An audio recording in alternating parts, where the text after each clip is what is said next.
potential intro tracks that Greg had sent me. So we'll review those. Okay. Also wanted to do this for whenever we put the video out. I just wanted to show everyone that I'm wearing pants. You are wearing pants. That's weird. So I don't do these pantless. Do you do these pantless? I've got shorts on. Good. Today's the first day I've worn pants in like 3 months, I think. I don't think the people care. But I like it. I like it. Thank you. You know what they do care about? I do. That's right. Point at me. Point at me. I am pointing at you. Welcome to Frolic Harder, and welcome to Psycho in Heaven. This is going to be great. It's a fucking cool name. Hey, who are you? Oh, thank you. You're welcome. My name is Matt. This is my daredevil of a co-host, Brennan. That's right. Say hi. Hi everybody. Today we're going to go a little bit off the. We're going off the rails of the crazy train over here. Oh, whoa! We're going to hardcore. We're going to be talking about some of the greatest stunts and those who perform them in the history of stunts. This sounds fun. We're not talking about like movie stunts. Those stuntmen are like those are like your run of the mill stunt guys. Just get paid to fall down some stairs. No, we're talking about the real thing today.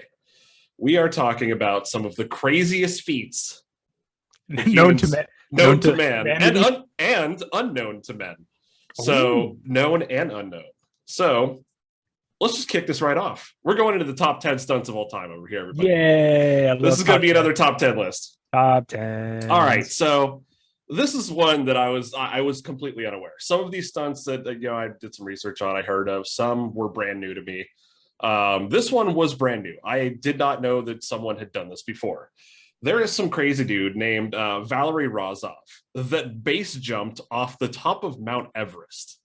I did not know that this had ever happened. Yeah, apparently it wasn't all the way at the peak. He didn't jump off the point of Everest, but he jumped off very high on Mount Everest. So I was gonna say that's a lot of effort. It's a lot of effort just to get there. Just to get there is quite the feat. Then to jump off is another. So, I mean, skydiving is an extremely crazy activity already. It's already risky.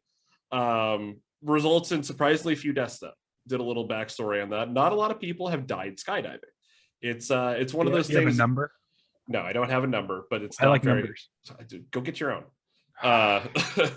No, it's one of those things where you think about like flying in a plane is safer than driving a car, right? It's one of those things that you don't think about, but it's absolutely true. Like there's car crashes every day. A plane does not crash every day. So it's one of those things you don't really think about. So I have a numbers update, if I may interject. Go for it. Between, let's see, 486 total. Ever skydiving? Ever. And if I'm reading this correctly, only 6 between 2000 and 2021. Okay, so it's gotten significantly more safe, even so. Everybody go skydiving. Go do that thing. Your chances of dying are not very good. Have you looked into it at all? I was actually supposed to go skydiving one time. I had actually planned to go out to Las Vegas for Halloween years ago. This was following, I did a year out there with a couple of my buddies. We went to the Halloween party at the Hard Rock Hotel and really enjoyed it. So we wanted to go the next year. And Halloween is at the end of October, as everybody knows. My friends had bought skydiving tickets to go and were going to surprise me with one for me. I did not know anything about this. I've always wanted to do it. It was going to be a surprise, and boom, tore my ACL. My trip was gone. So I did not get to do that trip. I tore my ACL, I think 2 weeks before we were supposed to go. So that trip got canceled for me. Everybody else did go, and they did go skydiving. So super jelly. Someday I will do it. So back on track here. So this dude just decides to jump off Everest. So base jumping is like skydiving, but skydiving involves jumping out of a plane. Base jumping involves jumping off of something that is attached to Earth, like a building, a mountain, so on. This guy, though, Valery Rozov, decided to just take that jump off of Everest at a height of 23,690 feet. This was in 2013.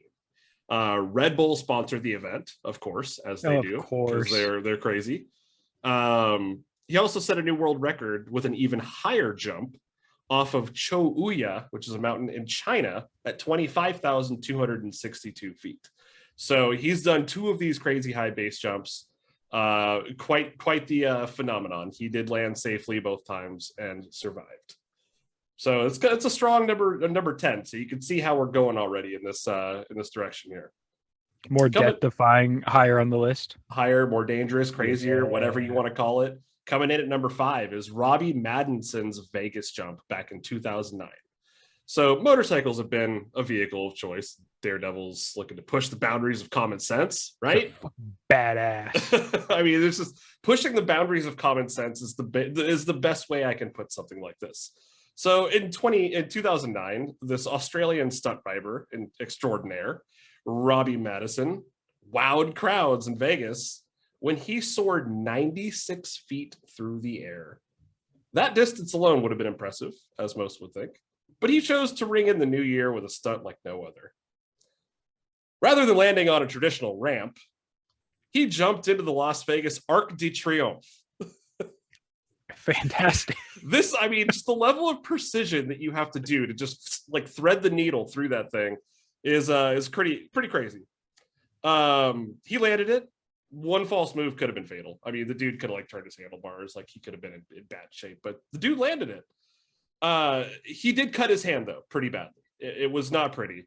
But otherwise, he nailed it. He nailed this landing, and we're going to see a theme with motorcycles in this top 10 list. They're just a vehicle of destruction. Yeah, it's just of all the things that you could do. I mean, like a motorcycle is probably the most crazy thing. Just 2 wheels of it's perfect for It is. It's crazy. So this one I was aware of. Coming in at number 8 was, you may remember this also. There was a gentleman named Felix Baumgartner who rode the Red Bull Stratos thing up into the atmosphere in 2012. Yes, I wearing remember a spacesuit and everything, and he jumped out basically on the edge of space. Yeah, it was quite the jump, and at the time was a record for the highest jump ever done. I see what you did there, saying at the time. At the time. So there's just some places though that human bodies weren't meant to go without a spaceship. And he was really straddling that line between outer space and, not outer space. So he basically went all the way up to the stratosphere. They're always these stuntmen, you're going to get the sense they're always looking to kind of push the boundaries and what we deem as like possible by humans. And most humans would sit there and go, this is not a good idea. You shouldn't do this. But he did. He jumped from a height of not feet. This is measured in miles. So he jumped 24.26 miles off the surface of the earth and fell all the way down. So he's known as the greatest Austrian daredevil because of this, and rightfully so. So, step aside, Arnold. Nothing you did compares to free falling from the edges of outer space over here. He did not even killing a predator. No, which I did watch Prey today, which is a really good Predator movie. If you haven't seen it, Do you want to sidebar that right now? Yeah, let's do that. Let's do that. Did you watch Prey? I have not. Watch Prey. We watched it just today. It is arguably one of the top 2 or 3 movies I've seen all year. Really? Yeah. So basically, it's the prequel to Predator that they're doing on Hulu, and it takes place 300 years ago. It's basically like Native Americans are kind of just living in the Great Plains when Predator falls in from outer space. And as you've seen in any Predator movie, he likes to hunt. That's his whole game. It's just he likes to kill. So this movie is about the Native Americans in the Great Plains area and their fight back against Predator. I like this. Something that they have never seen nor encountered before. Fantastic movie. It scored really high with the reviews, so we popped it on today. And for an hour and 40-minute long movie, it was amazing. Like, that's a pretty short film. It is. There was no filler in the movie. I think that's what made it really good. Every second of the movie was pushing the story forward. Mm-hmm. There was no unnecessary dialogue. It was a really, really good movie. And you kind of think of like a Predator movie. You're like, the writing's probably not going to be great. It's just this alien hunting thing. So no, fantastic. Highly recommend. If you get a chance, watch it this week. But back to Felix and his jump from the edge of space. Felix here. You want to take a guess for what the length of time he was in free fall for? In free fall, let's say, so you're going 24, a little over 24 miles, He correct? jumped 24.26 miles off the surface of the earth. Miles. That, and we're not talking like parachute time. We're talking about straight free falling time. Free falling time. Yes. Let's go. I don't even know what to guess on that. I'll say this: he broke just with his human body. He broke the sound barrier during his fall. Oh Jesus! That's how fast he was falling. So he broke the sound barrier. I have no clue what to guess. Take a wild guess. 5 minutes. You're not far off. The total length of time in that free fall he jumped was 4 minutes and 19 seconds. Jeez. Can you imagine falling for 4 minutes and 19 seconds? I just imagine that. Remember when Doctor Strange just like zaps Loki? Yeah, I've been falling for hours or whatever. That's what it absolutely reminded me of that when I saw that stat about his jump. I'm like, I don't want to do that. I don't think. Like, that is so much time. Like, you have to scream so many times. You think about like people free falling on rides and they're like, down the roller coaster. This dude like ran out of voice by the end, like when he had to pull the riptide for it. I hope someone was there at the top to wave bye to him, kind of like the guy when we did the free fall in the stratosphere. Yeah, when you and I did the bye. Thing. Yeah, I remember the dude just looking at us, and he just like shook his head and gave us the saddest little wave. Like we were just about, like he was shooting us off of his face. You fools. I remember you and I at the top of there, and I was like, "Oh my god!" And I remember distinctly what you said. You looked out at Vegas and looked at me, and you said, "We are so high up right now." So yeah, that we don't even know what it's like to fall from that distance. But it was quite the feat. Although someone did beat his base jump in 2004. So that his feat was the first in a long time, but his record did not hold on for very long. It was 1 year. So that's okay though. He kind of set that precedent. That's why we went with him. Good on him. It was. And the other one wasn't really televised like this one was. It was on TV. Red Bull did the whole thing. It was an event. Do we even know what happened then? I watched it live. I actually watched it happen. So the new record? No, I don't care. It doesn't matter. This wasn't Felix. This was all about Felix. That one didn't happen. It was staged. It was that's a moon landing. We don't even know that it happened. Exactly. So it wasn't. I mean, why wouldn't you put it on TV? It's all about Felix. It's all about Felix. So, and he's if you actually look up Felix Baumgartner, he's done multiple other stunts with planes and helicopters. He's known for helicopter acrobatics. Like he does barrel rolls and flips in helicopters and stuff. Dude is a legit stuntman, which is why Felix got the respect here. Coming in though at number 7. Gets a little bit more crazy than just jumping off of from space. Jumping off from space. This guy's name was Alexander Pauly, and Alexander liked wingsuits. So, like we've already discussed here, though, base jumping is incredibly dangerous because you're starting close to a structure already, be it man-made like a skyscraper or natural, like a mountain or something like that. If one misstep though, and you're going to make brutal contact with something and probably splat very, very hard and violently onto whatever sort of surface. Splatting is not good, I hear. It's not good for you. It turns your body into goo. So you can imagine like there's an extreme risk with all this stuff, trying to aim your body through a specific obstacle. So that's kind of what he did then. Despite those odds in 2012, Alexander managed to direct himself through an impossibly tight space at a speed of 155 miles an hour. How tight are we talking? It was a gap in a like a cliff. It had like a little cave that went through it and like thread the needle. Look at your little ring light. He shot through that with a wingsuit. So from quite a distance back though. So he flew into it, aimed, went through. There's video of it online. You can see. It Sounds is recorded. Amazing. It is amazing. Family Guy did a play off it also, where some dude took Peter up and the dude was like, "We're gonna go thread the needle, bro." And the dude jumps off the cliff and splats into the side. So he turned into a pile of red soup, and Peter falls off the cliff and he's like, "Well, since I'm already in the air," his fat ass goes right through the line, threads the needle and he crushes it. So I was hoping he got stuck like Winnie the Pooh. Just Pooh Bear it up, just legs flailing out the side. Peter Griffin would do that. unfortunately, in 2016, he died.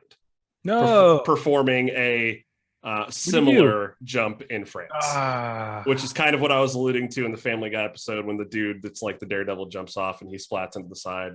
He did not survive another That jump. seems in like 2016. one of those stunts you do it once. Yeah. Count your blessings and kind of hang that trick up. Yeah, you say you've been there, done that. I don't need to do. What are you doing it twice for at that point? What are you trying to prove? I don't know. I wouldn't do it again. Like, you got really lucky that first time. Everything went right. Think about like gusts of wind pushing your windsuit, like, right? What are the chances that you have perfect conditions twice in a row? There's no missteps. Like, you already did it once. Just move on, man. Yeah. Coming in at number 6, though, there's a guy named Mad Mike Hughes. Oh, I like this guy. And this is about his steam-powered rocket jump in 2014. That's right. Steam-powered. I said steam-powered rocket jump. Steampunks and steam train enthusiasts love this kind of stuff. There's room for steam-powered vehicles in the world of extreme stunts, too. We're not just back in the day with like steam-powered trains and all that nonsense. We're beyond that now. This is the year of our Lord 2014. So we're in the future with steam now. Mad Mike, though, whose stunts, they earned him a label of mad, as he described himself on his website as the only man in history to build and launch himself on a rocket. So he built it himself, and he launched himself on his own homemade rocket. Steam-powered rocket. Right, but which is why he's so high on this list. This is not like SpaceX built him a rocket. No, this dude was in his garage, like with a hammer and nails. If I look this guy up, is he going to have a huge pair of goggles on? He should. I mean, so. I don't want to look, because if he's not, you don't want to ruin. You don't want to ruin. The magic. don't. You already have the image in your head. You keep it there. You don't want to meet your heroes. Yeah. So this rocket in question was indeed steam powered. Looked like something out of the Jetsons or Flash Gordon would be like the best way to describe it. In preparation for the longer intended jumps, hopefully across the Snake River Canyon at one point, Mike Hughes was a one-time NASCAR crew chief as well. Ooh. So he launched himself at an impressive 1,374 feet in his homemade rocket. We don't know if he's ever going to do the Snake River Canyon thing, but he launched almost 1,400 feet in a homemade rocket, which is why he landed at number 6. Yeah. This is like no corporation involved. This was just an ex-NASCAR crew chief. Just a man in his steam. This is just a man, his steam, and his desire for speed. So I respect that. Coming in at number 5, though. This one was quite the feat, in my opinion. This guy's name is Paul Steiner. And in 2010, he had a mid-air plane change stunt. That's right. Okay. So you're talking about like flying via aircrafts is already like one of the most remarkable accomplishments that like human beings have ever created. Like the aspect of flight that Makes humans no sense. created. It doesn't make any sense. And we don't have to understand it to enjoy it, though. We don't have to understand it to go from point A to point B. It's just quite the human feat already. So after years of like looking like the birds in the sky and everything, humankind finally figured out how to do it themselves. We said they did, and they said, you know how we're going to celebrate this accomplishment? By doing some stupid stuff in these things. No. First, we're going to give you some stale ass pretzels. Oh, parched as fuck. And then give you a small little bottle of water, or you get a tiny little, or charge you $12 for a cocktail. But that's what we've come to now. But at least there's Wi-Fi on your flights these days. Sometimes, yeah, that's true. Sometimes. So when you're talking about like all this stuff, humankind finally does this. You think we'd be happy just to stay in the aircraft, right? But yeah, we just decided like we already got flight. Let's jump out of it now. Like we already got up there. Let's do something crazier. It's another Red Bull stunt, though. I will give that. Like Red Bull is a reoccurring theme when it comes to the world of stunts. They sponsor these things. They pay for them. They build the vehicles, all the stuff. This is a situation where this guy is a skydiver and decided to exit one plane, not with the intention of plunging towards Earth like most skydivers do, but to make his way into a different plane. So he jumped out of one plane, is going to land in a different plane. If it's me looking at this, I'm like, what about the propeller? Like you could just land in that, and then you've got a really bad situation of gone. you're just turned into goo again. There's a lot of situations in this list where there's a potential to turn into goo. No one wants. Don't be goo. Don't be goo. Like nobody wants this. So the stunt like took an insane amount of coordination. Pilots, skydivers, all the same. There were only two people though, and it was the guy flying one plane that he jumped out of, and he landed in another plane to where he landed himself. Like took the controls and landed in this other plane. Was there someone in that plane to begin with? Initially, yes. Oh, and then they put the plane into like a free fall. He chased the plane, landed in it, took controls, and yeah, it's like a Mission Impossible kind of Then he stuff. kicked that guy out of the plane. I think that guy just skydived. Oh, he just stayed? Yeah, he just I think he jumped out to the ground. Good. So the plane was prepared to crash into like the desert in the middle of nowhere if the stunt went bad. He would have just pulled his rip tie, landed safely. They would have lost the plane, essentially. That's what it would have been. So coming in at number 4, though, Hubert Nitsch and his free dive in 2012. Whether they're performed on land, air, sea, record-breaking stunts come with significant risks, as you can imagine. One of the major challenges of free diving is the pressure one experiences underwater. You know, you've heard about the bends and all that stuff. Like water is scary. I would rather jump out of a plane than like take a submarine to the bottom of the ocean. Yeah. Like, I just feel like a good chance of getting turned into goo. Also, yeah, I mean, just the pressure alone. Like, you lose pressure and you're gooing up. Yeah, that's why when they take those like deep sea diving like submarines, they're like super reinforced. No thanks. Because the water pressure alone will squish you like a pancake, and I don't want to do that. That doesn't sound pleasant. It sounds painful. So you can imagine certain steps need to be taken with these things to avoid potentially fatal repercussions of things going downhill fast. What happened in 2012, this guy set out to break his own record of 702 feet by going a full 100 feet deeper into the sea. Ultimately, he went over 830 feet down. Unfortunately, though, he experienced a blackout at one point in the dive. And the repercussions of his loss of consciousness nearly cost this guy his life. It was feared that the decompression sickness, which is what I was talking about with the bends and all that, would leave him severely debilitated for the rest of his life. That's what they thought. Thankfully, though, he made a full recovery. So he just dove that far down in the sea, no vehicle or anything, which is why this stunt was so crazy. Just the chances of blacking out and all that stuff. I mean, the dude dove over 830 feet straight down. That's like Aquaman. That's like, yeah, he probably found Atlantis down there at that point. So it's quite the feat itself right there. So is this Mexican Atlantis or is this Namor or Aquaman? Yeah. Unknown, I will say. Because I got to say, I'm a big fan of that Mexican Namor. Yeah. He's gonna be good. I can finally dress up as that Mexican name. Yeah, for Halloween. Are you gonna be Namor this year? Well, probably not this year because I need like 50 more abs. Yeah, you gotta hit the gym this year. Next year is Namor. So yeah, Halloween I didn't 2023. I didn't get enough time for this one. It's okay. You're ready now. But now I'm ready. Yeah, you got over a year. I went swimming today, and I hate water. How was it? So, like my training is. Oh, you're started. Yeah, if you already hate water, and I'm in there. Yeah, it's okay though. You'll get there. Yeah. 2013 Namor. Not in the ocean though. They should have just casted you. Oh, that would have been awesome. Surprised it wasn't Michael Pena. Right. So we knew this guy was going to make the top 10 list. Do you have an idea of the guy I'm referring to as one of the greatest real stuntmen that has ever existed? Look, it's either Hot Rod or Evel Knievel. It is Evel Knievel. Yeah. We knew that he had to make the list at one point. So a little bit of a throwback, going way back in the day to 1974, which kind of added on to why he's so high on the list. You know, technology just wasn't there at the time. Things have been significantly improved. We're talking about the skydiving stats and deaths related to that. So stunts in general have become more safe, but more insane as time has progressed, I would say.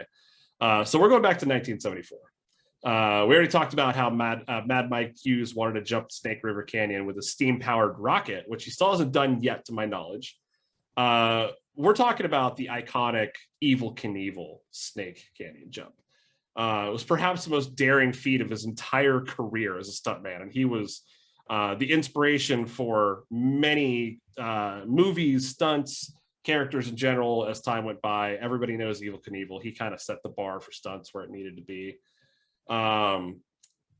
He set out to jump. It was a mild wide gap in the canyon. Mile wide, dude. Of course, it would be enough to cover that distance. So that's what he wanted to do. He wanted to jump a mile. Like, could you imagine like the amount of speed you would have to pick up to jump an entire mile in the air? No. Like, I don't even know if like today's technology could launch you like in a vehicle for a mile. Like the angle of the ramp would have to be just perfect. You'd have to have like an insane amount of speed. And there'd have to be like a gliding aspect to it. Someone needs to do this. Not us. I'm not crazy. I'm not gonna, no. I'm crazy, but I'm not crazy. So he wanted to add to the drama by doing a mile. That didn't happen. Ring of Fire. He did do a Ring of Fire also.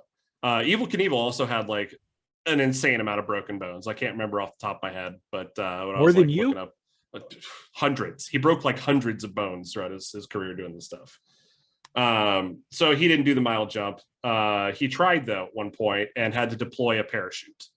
So Evel Knievel did his jump with a parachute on his back. That's still badass. It's still pretty badass. But he's like, you know what? Screw it. I'm going for it. If it doesn't happen, I'll just, I'm out. I'll just parachute to the bottom of the Snake River. So he did that. And surprisingly, only cuts and scratches, like a couple bruises, cuts and scratches. That's it. I mean, that's about as good as you can hope for. But in 1974, that guy tried it. That's what matters. He was crazy. This is going to be, I think, one of the craziest stunts I've ever heard of. This is Gary Connery. What number are we at? We're number 2, by the way. Number 2. We're coming down to the final 2. Number 1 only got to number 1, I think, because of the time again, but we'll get there. So this is 2012. So 10 years ago. This dude, Gary Connery, decided to base jump without a parachute. Sorry, skydive without a parachute. No, he jumped out of a plane. It didn't have any parachute. So you would think that's dangerous enough on its own, but he lit himself on fire. Could you imagine if this ended off with like, could you imagine he lit himself on fire, jumped out of a flame without a parachute or a fire extinguisher? No. So he dove from a height of 2,400 feet wearing a wingsuit though. Okay. But the wingsuit, again, no parachute. Yeah. He proceeded to glide himself toward a pile of cardboard boxes. Okay.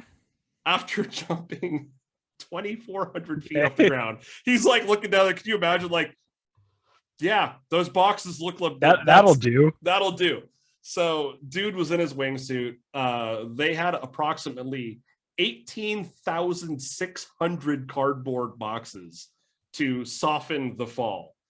It was the first time someone had ever landed a wingsuit without deploying a parachute, but it would not be the last.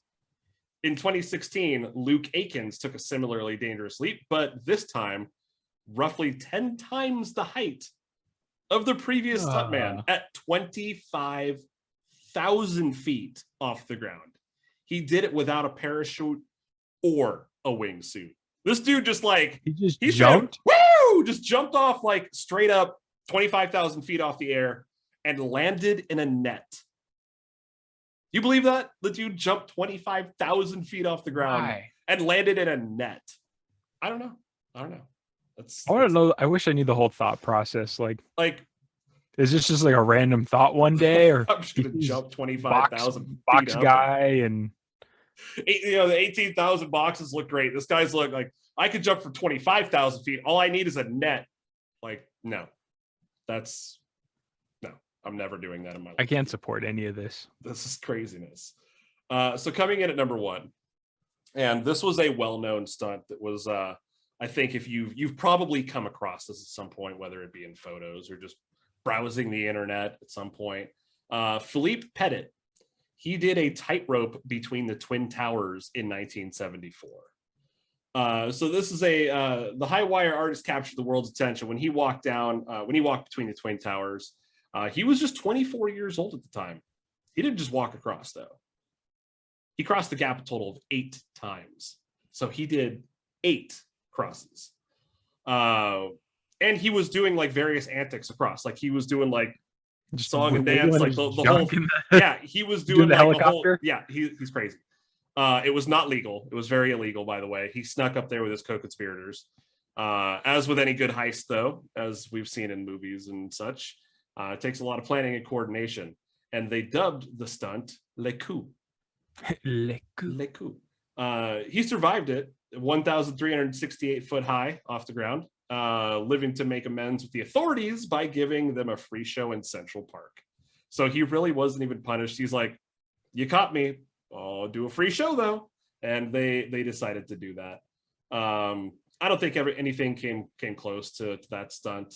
Honorable mention here would be Nick Walenda's Niagara Falls tightrope walk as well, but I think that I remember that one. 2 Twin Towers much higher, way more illegal. That was the guy that kept saying stuff about the Jesus back in like every step. Yes, that guy. Yeah. That was the guy. That's what I do when we podcast. It's true. When you're talking, I'm just saying the Jesus on mute, just Jesus, over and over. The Jesus. I did want to give, though, one great honorable mention to the greatest stuntman that ever lived. Who? You Greater know than him. Evil? You know him. Hot Rod? By the name of Clutch Nixon. This is regrettably a fictitious character. Based off of Evel Knievel, though. This is they created the entire character off of Evel Knievel and his, not only his look, but some of the stunts that he did as well. The reason I'm going into this is because one of the greatest songs ever created was for this man. The song is The Ballad of Clutch Nixon by the Road Vikings, which is fantastic. I introduced you to that last week, Matt. You did. And it is, I believe the words you used for being a character out of a video game. He is from Far Cry 5, by the way. I believe the exact words that you had for me after listening to that song was, "There is no business this song should be this good." And it is. It is inspirational. It's fast. It gets you excited. Makes you want to do stupid stuff. But Clutch Nixon was this video game character in Far Cry 5 that did these crazy stunts. He was known by several aliases that people knew him as the following. He was known as the greatest stuntman in Hope County, also known as the greatest stuntman in Montana, which is also where Evel Knievel is from, which is kind of why this is based on him. See, I didn't know that. That's AKA the greatest stuntman in America, AKA the greatest stuntman on planet Earth, AKA the greatest stuntman in the Milky Way galaxy, AKA the greatest stuntman known in the known universe, AKA the greatest stuntman in every aspect of creation, AKA the greatest stuntman throughout all known existence, AKA the greatest son of a bitch who ever lived. And with that, I'd like to close this episode up. Wow. Pending any remarks from yourself right there. Everybody go look up Clutch Nixon. He looks like Gardner Minshew. He drives like Evel Knievel, and he probably fucks like a porn star too. So I'm just going to go ahead and say he just probably the ultimate living person in history. Well, I guess with that, shout out to Gardner Minshew. Shout out to Ron Jeremy, unless he's done something I'm unaware of and we've canceled him. And then in that case, fuck him, but I don't know. A shout out to Hot Rod, shout out Duke Kaboom. I feel like I'm leaving someone out. I love the shout outs here. I love that you're going through your Rolodex. But anyway, I hope we've inspired someone out there to pursue the next great stunt. Maybe jump from Mars, a free base dive from Mars or the moon. Some believe that Clutch Nixon, this is true, Clutch Nixon went to Mars. He went to Mars? This is true. Clutch Nixon he should jump from Mars. We need a real person, though, to jump from the moon. From the moon to just Earth, like free falling. With a Frolic Harder t-shirt on. Oh, I don't know if they need more protection than just a t-shirt. Well, we'll get them one for free. Yeah, it'll happen. But anyways, whoever we've inspired out there, I have just a simple bit of a little suggestion for you to send you on your way. in your training, all you need to do really is run faster, jump higher, and frolic harder.